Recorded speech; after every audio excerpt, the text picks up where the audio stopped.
Ang lugar na ito ay dating terminal ng jeep ng Tabunok at Talisay ng Cebu.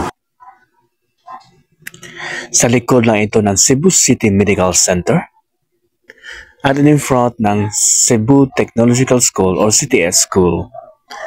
Itong lugar ito ay tinatawag na Natalio Bacalso Avenue. At dating abandonado at maraming yerba na lugar ay naging masaya sa mga bata at sa malalaking tao. Sa 30 pesos mo ay para ka nang bumalik sa iyong pagkabata dahil sa masayang lugar na ito.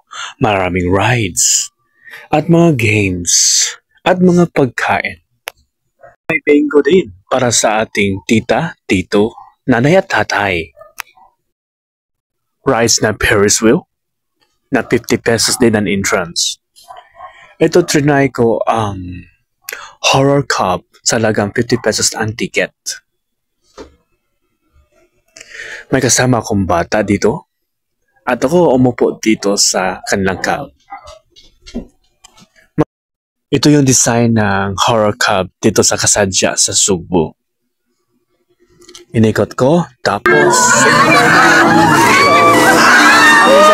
tayo.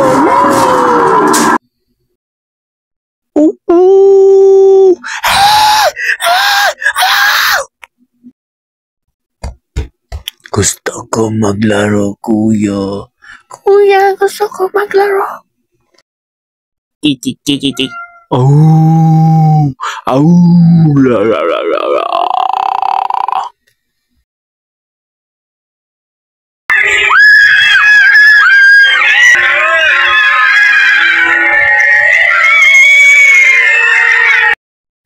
At sinubukan ko rin ang kiddie ride na parang Jollibee. Ooh! At ito, Vikings. Na parang duyan. At malulula talaga sa ibabaw. Ooh!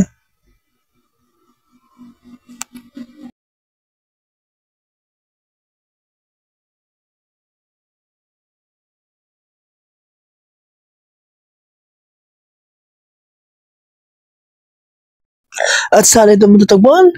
Dito lang sa likod ng CCMC at in front ng CTS School dito sa N. Bacalso Avenue, Cebu City. Ibalik kayong sigla at saya dito sa lugar ito na sadya sa Sugbo.